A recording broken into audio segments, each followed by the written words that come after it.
El viento ululaba entre los pinos de Sierra Nevada. Como es la montaña, mismas susurrar secretos que nadie debía escuchar.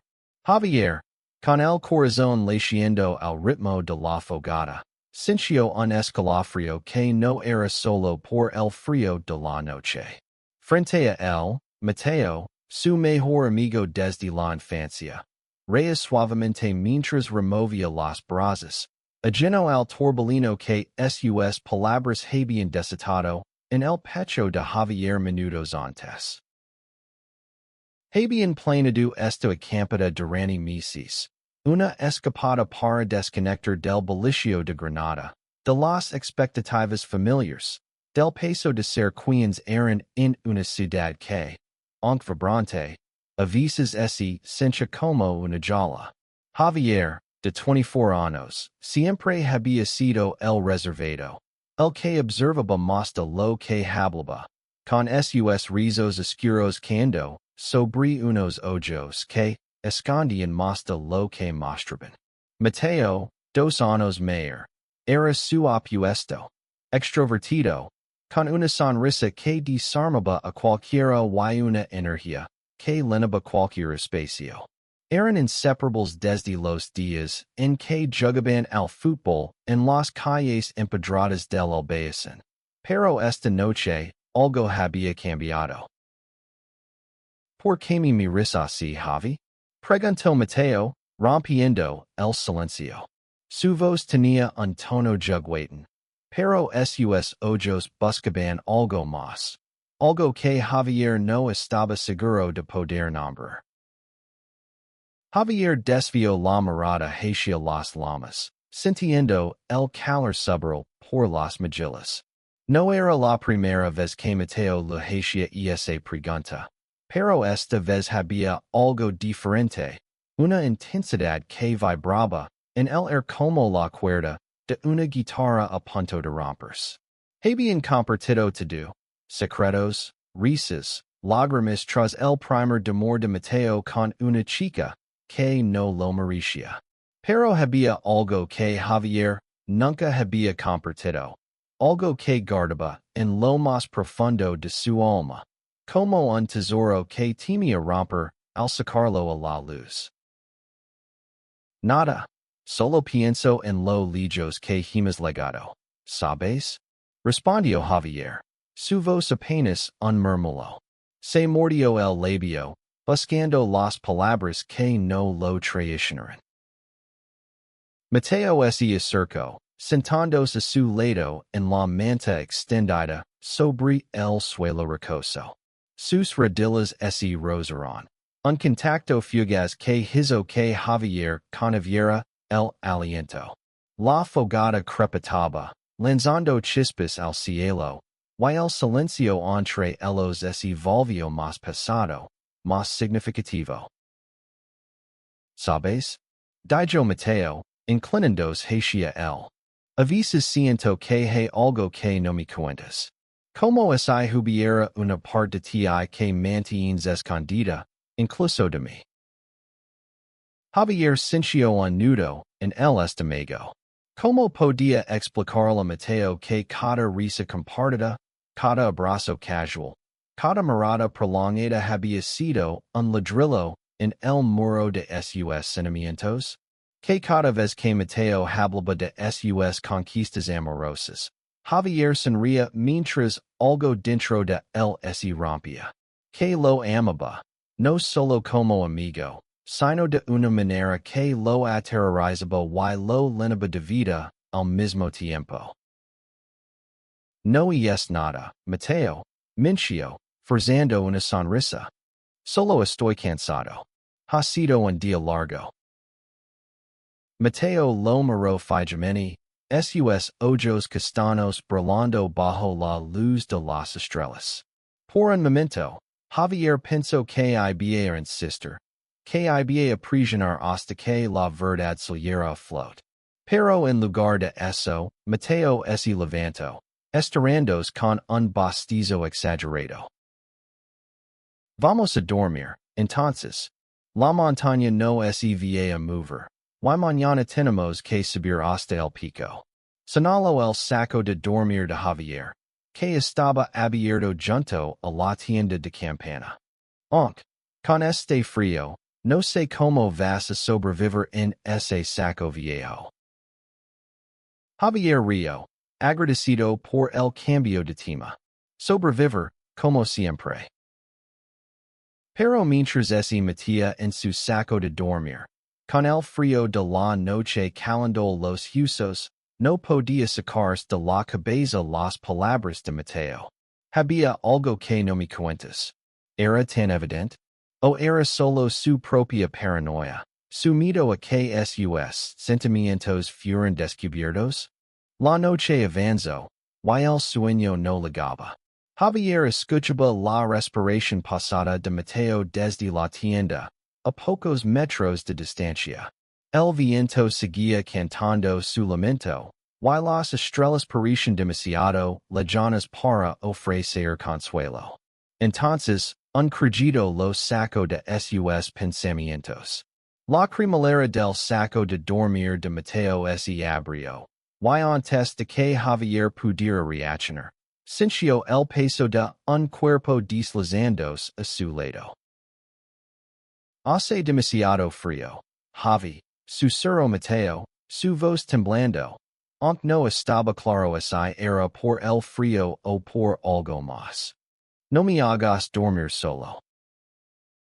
Javier se quedó paralizado, su corazón latiendo tan fuerte, que temía que Mateo lo escuchara. El espacio dentro del saco era estrecho, y el calor del cuerpo de Mateo contra el suyo era abrumador. Intentó hablar, pero las palabras lo atiraron en la garganta. ¿Qué significaba esto? Era solo una broma, un gesto inocente de su amigo que no sabía leer las señales. ¿O había algo más? Algo que Mateo también había estado escondiendo. Mateo, empezó, pero su voz se quebró. Lo interrumpió Mateo, girándose para mirarlo. Sus rostros estaban tan cerca que Javier podía sentir su aliento cálido en la piel. Solo quédate aquí conmigo, ¿veo? Y en ese momento, bajo el cielo infinito de Sierra Nevada, con el mundo reducido a un saco de dormir, y dos corazones latiendo al unísono, Javier supo que no había vuelta atrás. Lo que había comenzado como una amistad pura estaba a punto de transformarse en algo mucho más grande, más peligroso, más hermoso. La oscuridad envolvía la montaña como un manto, y el silencio entre Javier y Mateo era más ruidoso que el viento que azotaba los pinos. Dentro del saco de dormir, el espacio era tan reducido que cada movimiento de Mateo enviaba una corriente eléctrica a través del cuerpo de Javier. No podía pensar con claridad. Su mente era un torbellino de preguntas, miedos y un deseo que había reprimido durante años. ¿Estás bien? Preguntó Mateo, su voz baja, casi un susurro, como si temiera romper el hechizo de la noche. Javier asintió, aunque sabía que Mateo no podía verlo en la penumbra. Si solo esto es raro, ¿no? Intentó que su tono sonara ligero, pero el temblor en su voz lo traicionó. Mateo soltó una risa suave, y el sonido hizo que el corazón de Javier diera un vuelco. Raro, pero no malo, ¿verdad? Respondió, y aunque su tono era juguetón, había una seriedad subyacente que no pasó desapercibida. Javier giró la cabeza ligeramente, y sus ojos se encontraron con los de Mateo. La luz de la luna, que se filtraba a través de las nubes, iluminaba apenas su rostro, destacando la curva de su mandíbula y la intensidad de su mirada. Por un instante, el mundo se detuvo. No había montaña, ni frío, En I pasado que los atara a las expectativas de los demás. Solo estaban elos dos. Atrapados en un momento que parecía demasiado frágil para durar. ¿Por qué haces esto, Mateo? Preguntó Javier, incapaz de contenerse más. Su voz era un hilo, cargada de una vulnerabilidad que nunca había mostrado. Mateo no respondió de inmediato.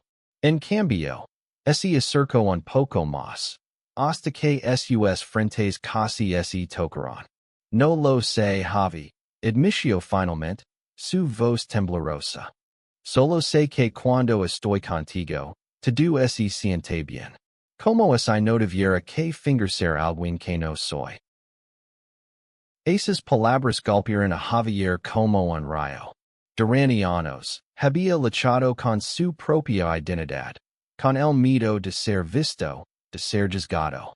Creció en una familia tradicional en Granada, donde las palabras amor y hombre no se mencionaban en la misma frase si no era para hablar de una mujer. Había aprendido a calar, a esconderse detrás de sonrisas y bromas, pero con Mateo siempre había sido diferente. Mateo lo veía, realmente lo veía, incluso cuando Javier intentaba ocultarse. ¿Why quién eres, Mateo? Preguntó, su voz apenas audible. Era una pregunta cargada, una que podía cambiarlo todo. Mateo respiró hondo. ¿Why por un momento? Javier pensó que no respondería. Pero entonces, con una lentitud que parecía dolor, dijo, no estoy seguro. Pero creo que estoy empezando a entenderlo. ¿Why tú, Javi, tú eres parte de eso? El corazón de Javier se detuvo. ¿Estaba Mateo diciendo lo que él creía que estaba diciendo? ¿O era solo su imaginación, desesperada por encontrar esperanza donde no la había? Antes de que pudiera responder, Mateo extendió una mano y la colocó suavemente sobre el pecho de Javier, justo donde su corazón latía despacado. No tienes que decir nada ahora, susurró Mateo. Solo déjame estar aquí contigo. Javier no sabía cómo responder. Quería gritar, confesar todo lo que había guardado durante años, pero el miedo lo mantenía anclado. En lugar de hablar, cerró los ojos y se permitió sentir el calor de la mano de Mateo, el peso de su cuerpo a su lado, la promesa implícita de algo que aún no podía nombrar. El resto de la noche pasó en un silencio lleno de significado. No hablaron más, pero tampoco se separaron. Cuando el amanecer tinó el cielo de tonos rosados, Javier despertó con Mateo a su lado, su respiración pasada y su rostro relajado en el sueño. Por un momento, todo parecía perfecto, pero la luz del día traía consigo la realidad, y con ella, las dudas. El descenso de la montaña fue silencioso. Javier no podía dejar de pensar en lo que había pasado, en lo que significaba. Mateo, por su parte, actuaba como si nada hubiera cambiado, bromando y señalando los paisajes mientras caminaban. Pero había algo en su forma de mirarlo, en las pausas entre sus palabras, que le decía a Javier que no estaba solo en su confusión. Cuando regresaron a Granada, la ciudad los recibió con su caos habitual, el bullicio de los mercados, el aroma a especies y el eco de las campanas de la catedral. Pero para Javier, todo se sentía diferente. La noche en la montaña había abierto una puerta que no podía cerrar. Y aunque no sabía a dónde lo llevaría, estaba seguro de una cosa. Su amistad con Mateo nunca volvería a ser la misma. Los días siguientes en Granada fueron una danza incómoda entre la rutina y lo no dica. Javier volvía a su trabajo en una pequeña librería del centro, ordenando libros y atendiendo a clientes con una sonrisa que no ligaba a sus ojos. Mateo, que trabajaba como guía turístico, seguía llenando las calles con su risa contagiosa, pero cada vez que se cruzaban, había una tensión nueva, un espacio cargado de preguntas sin respuesta. Una tarde, mientras Javier cerraba la librería, Mateo apareció en la puerta, con su mochila al hombro y una expresión que oscilaba entre la determinación y el nerviosismo. Vamos a tomar algo, Javi. Necesitamos hablar. Javier sintió un nudo en el estómago, pero sintió. Caminaron hasta un bar en el barrio del Realejo, un lugar pequeño con paredes de azulejos, y mesas de madera gastadas por el tiempo. Pidieron dos cervezas y se sentaron en una esquina, lejos de las miradas curiosas. El ambiente estaba cargado de risas y conversaciones llenas, pero para ellos, el mundo se reducía a esa mesa. ¿Qué pasó en la montaña, Mateo?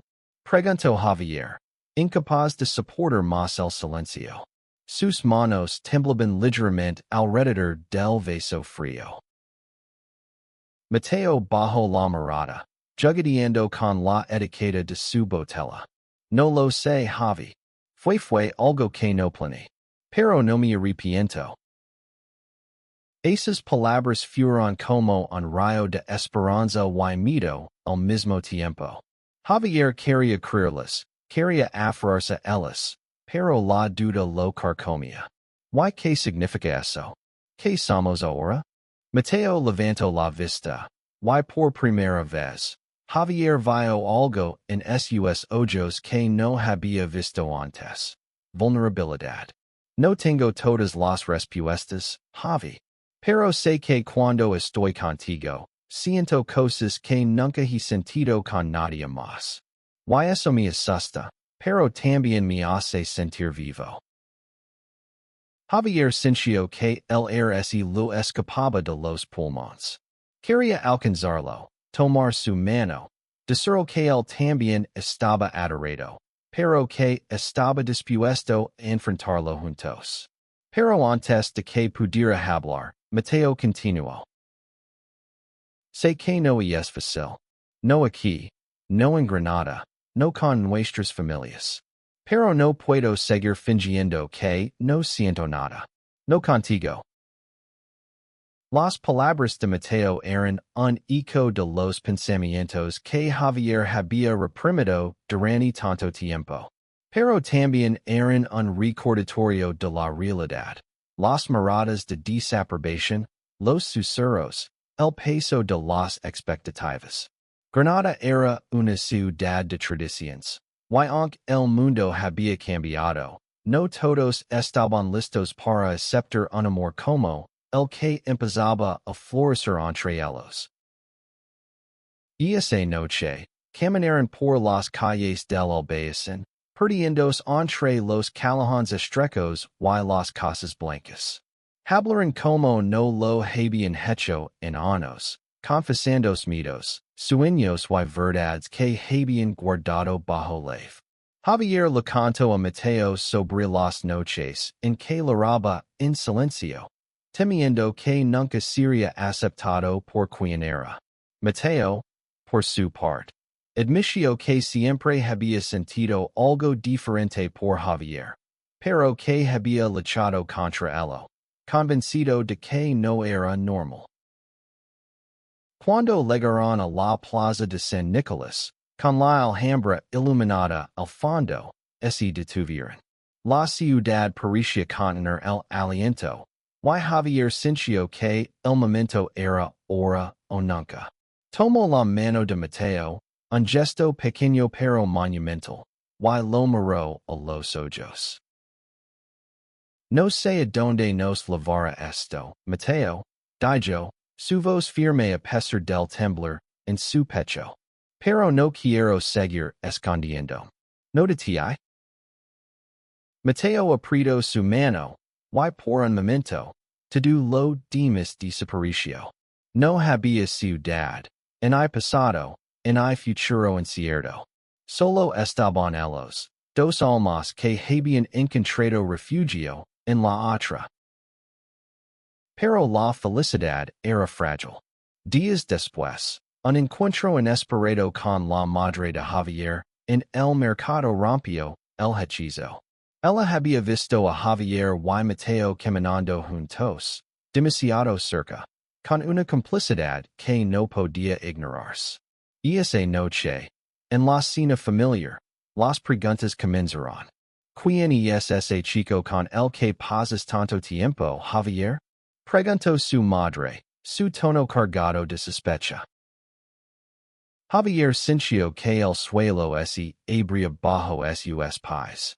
No estaba listo para esa conversación, no todavía. Pero la mirada de su madre, llena de juicio y miedo, le dijo que no podía seguir posponiéndolo. La cena en casa de los padres de Javier fue una tormenta contenida. El comedor, con sus paredes decoradas con fotos familiares y un crucifijo colgado sobre la mesa, parecía más pequeño de lo habitual, como si las paredes se cerraran sobre él.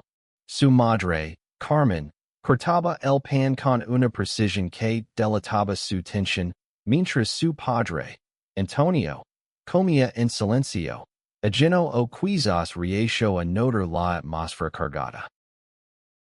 Javier, no has contestado mi pregunta, insistió Carmen, dejando el cuchillo sobre la mesa con un golpe seco. Ese chico, Mateo, que es para ti?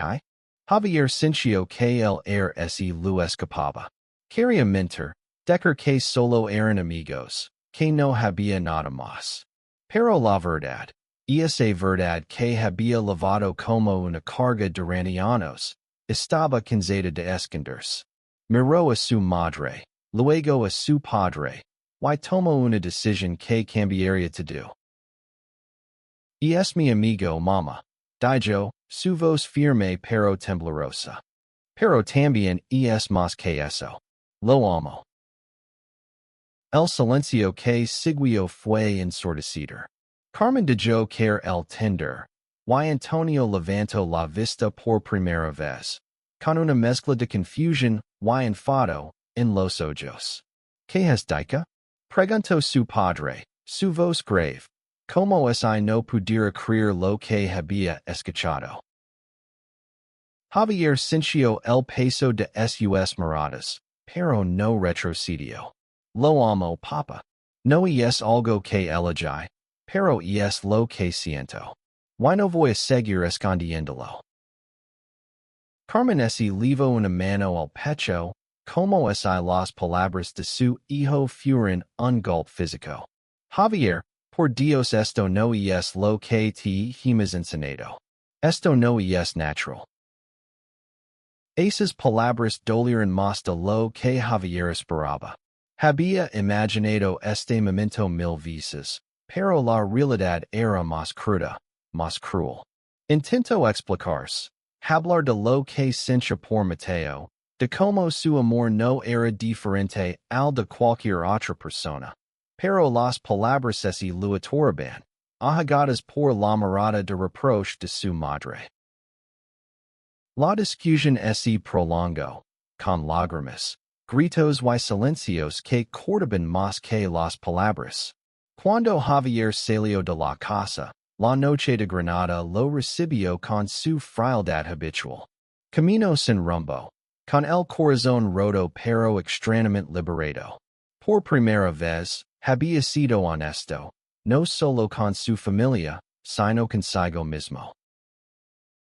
Cuando llegó al apartamento de Mateo, no tuvo que explicar nada. Mateo lo abrazó en silencio, dejando que las lágrimas de Javier mojaran su camiseta. Lo siento, Javi susurró. Pero estoy aquí. Siempre estaré aquí. Los días siguientes fueron un torbellino.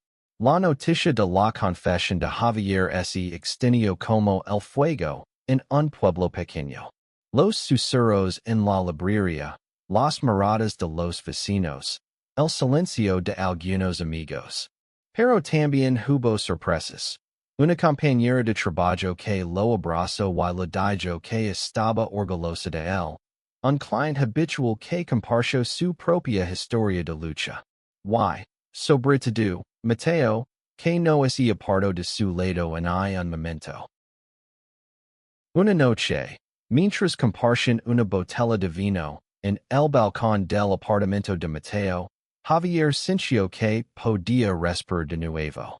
La ciudad se extendía ante ellos, con sus luces titilando como promesas. Mateo tomó su mano, y esta vez, Javier no sintió miedo. Vamos a estar bien, ¿verdad? Preguntó Javier, buscando los ojos de Mateo. Mateo sonrió, y esa sonrisa que siempre había sido su refugio. Más que bien, Javi. Vamos a ser nosotros. Pero el camino no sería fácil. Una llamada de la hermana de Mateo, Ana, trajo noticias inquietantes. Sus padres, que vivían en un pueblo cercano, habían oído rumores y querían hablar con él. Mateo, que aún no había enfrentado a su familia, sintió el mismo miedo que Javier había sentido días antes. La idea de perder el apoyo de sus padres, de ser rechazado, lo paralizaba. Javier, sin embargo, no lo dejó rendirse. Lo hermos juntos, le dijo, apretando su mano. Como siempre. La visita al pueblo de Mateo fue un punto de inflexión. Sus padres, aunque inicialmente conmocionados, escucharon. No fue una aceptación inmediata, pero fue un comienzo. Y en ese pequeño acto de valencia, Javier y Mateo encontraron la fuerza para seguir adelante, juntos. El verano llegó a Granada con su calor sofocante, pero para Javier y Mateo, el mundo parecía más ligero. Habían enfrentado lo peor, el rechazo inicial de sus familias, las miradas de desaprobación, los murmullos en las calles. Pero también habían encontrado fortaleza en su amor, en las pequeñas victorias, como la sonrisa tímida de la madre de Mateo cuando les preparó café una mañana, o el mensaje de texto de la hermana de Javier diciendo que lo quería, sin importar qué. Sin embargo, la vida no era un cuento de hadas. La librería donde trabajaba Javier estaba en problemas financieros, y la presión de mantener su empleo lo agitaba. Mateo, por su parte, enfrentaba la incertidumbre de su trabajo como guía turístico, que dependía de las temporadas. Pero cada noche, cuando se reunían en el pequeño apartamento de Mateo, encontraban consuelo en los brazos del otro. Una tarde, mientras caminaban por el paseo de los tristes, con el río Duro murmurando a su lado, Mateo detuvo a Javier. Quiero hacer algo por nosotros, dijo, sus ojos brillando con una idea. Algo que nos recuerde que, pase lo que pase, tenemos esto. Javier lo miró, intrigado. ¿Qué tienes en mente? Volvemos a Sierra Nevada. Pero esta vez, no como amigos. Como nosotros. La idea de regresar al lugar donde todo había comenzado llenó a Javier de una mezcla de emoción y nerviosismo. Excepto, y una semana después, estaban de nuevo en la montaña, con una tienda de campana nueva y un saco de dormir más grande, esta vez para dos. La noche era clara, y las estrellas parecían más brillantes que nunca. Sentados junto a la fogata, Javier sintió que el tiempo se había detenido. Mateo tomó su mano y lo llevó hasta un claro donde podían ver el valle extendiéndose bajo ellos. Ali, bajo el cielo infinito, Mateo se arrodilló. No tengo un anillo, Javi, Dijo, su voz temblando de emoción. Pero tengo esto. Saco una pequeña pulsera de cuero, tallada a mano, con sus initials grabadas. No es una propuesta, no todavía. Pero es una promesa. De que siempre estar contigo, sin importar lo que venga. Javier sintió las lágrimas correr por sus mejillas mientras tomaba la pulsera. No pudo hablar, solo sintió y lanzó a los brazos de Mateo. En ese momento, la montaña, el cielo, el mundo entero eran testigos de un amor que había sobrevivido a la duda, al miedo y al rechazo. De vuelta en Granada, la pulsera se convirtió en un símbolo de su compromiso. Pero la vida seguía poniendo obstáculos. Una noche, mientras Javier ayudaba a cerrar la librería, recibió una llamada de su madre. Su padre había sufrido un infarto leve y estaba en el hospital. La noticia lo devastó, y aunque corrió al hospital, el encuentro con su familia fue tenso. Carmen, luchando con la dignidad de su hijo, lo abrazó, pero sus palabras eran frías. Esto no cambia nada, Javier. El dolor de esas palabras lo siguió durante días, pero Mateo estaba allí, recordando que no estaba solo. Juntos, comenzaron a soñar con un futuro más grande. Tal vez dejar Granada, viajar, construir una vida donde no tuvieran que esconderse. La idea era aterradora, pero también liberadora. Una tarde, mientras compartían un café en la Plaza Nueva, Mateo recibió una oferta de trabajo en Barcelona, como guía para una agencia de turismo internacional. Era una oportunidad que no podían ignorar, pero significaba dejar atrás todo lo que conocen. Javier, aunque temeroso, supo que era el momento de dar un salto de fe. Donde tú vayas, yo voy, le dijo, apretando la pulsera en su muñeca. Mateo sonrió, y por primera vez, Javier sintió que el futuro, aunque incierto, era suyo para construir. La mudanza a Barcelona fue un torbellino de emociones. Javier y Mateo dejaron Granada con dos maletas, un puñado de ahorros y una determinación que los mantenía unidos. La ciudad los recibió con su energía vibrante. Sus calles llenas de vida y una promesa de anonimato, que les permitió respirar más libremente. Pero también trajo nuevos desafíos, el alto costo de vida, la búsqueda de un apartamento y la adaptación a un lugar donde todo era nuevo. Javier encontró trabajo en una librería independiente en el barrio del Raval, un lugar lleno de artistas y soñadores que lo hicieron sentir en casa. Mateo, por su parte, se sumergió en su nuevo rol como guía turístico, llevando a visitantes por los callejones góticos y las playas soleadas de la ciudad. Aunque sus horarios eran caóticos, cada noche se reunían en su pequeño apartamento, un espacio modesto pero lleno de risas y planes para el futuro. Sin embargo, la distancia de Granada no borró el dolor de las heridas familiares. Javier recibía mensajes esporádicos de su madre, siempre cargados de una mezcla de amor y reproche. Su padre, tras el infarto, apenas hablaba con él.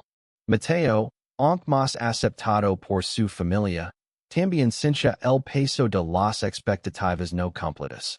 Pero juntos, encontraban la fuerza para seguir adelante. Una noche, mientras celebraban su primer mes en Barcelona en un bar de la Barceloneta, Mateo sorprendió a Javier con una propuesta. Hagamos algo loco, dijo, sus ojos brillando bajo las luces del bar. Casémonos.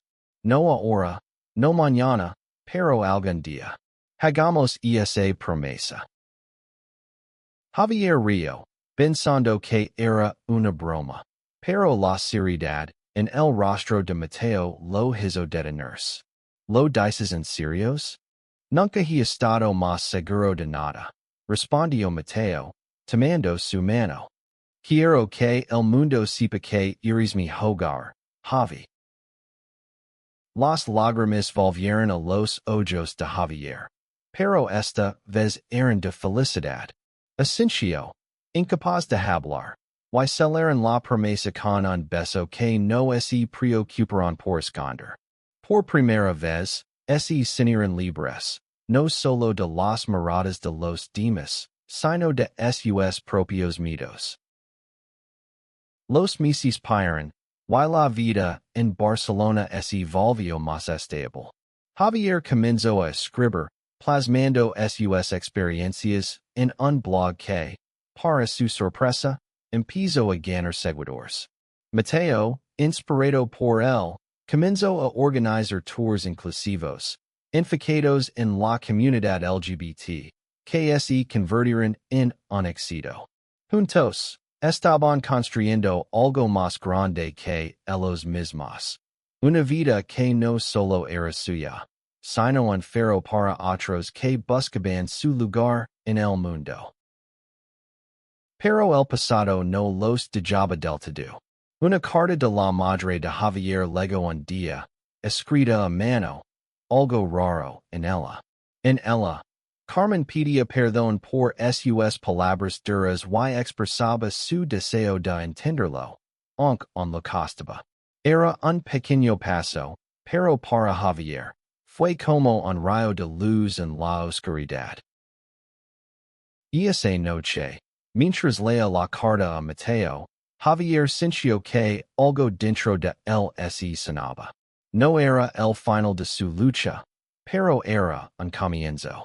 Y con Mateo a su lado, sabía que podían enfrentar cualquier cosa. El segundo año en Barcelona trajo consigo una sensación de hogar que Javier y Mateo nunca habían imaginado. Su apartamento, aunque pequeño, estaba lleno de recuerdos, fotos de sus viajes, una manta tallada por la abuela de Mateo, la pulsera de cuero que on lavaba Javier. Habían construido una vida juntos, no exenta de dificultades, pero llena de amor y propósito. Una mañana de primavera, mientras pasaban por el Parque Güell, con los mosaicos de Gaudí brillando bajo el sol, Mateo se detuvo frente a Javier.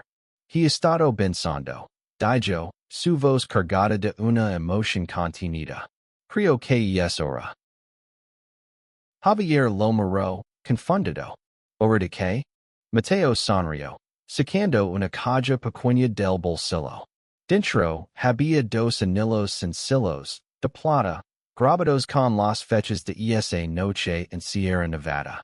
Te dije que algún día lo haríamos. Quiero que sea ahora.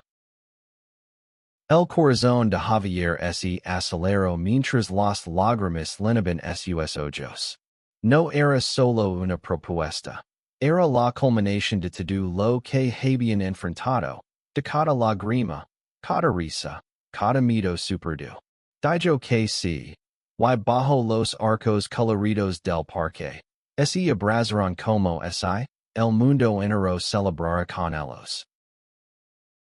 La boda fue pequeña, en una playa cerca de Sillas, con un puñado de amigos y la hermana de Javier, que viajó desde Granada para estar allí.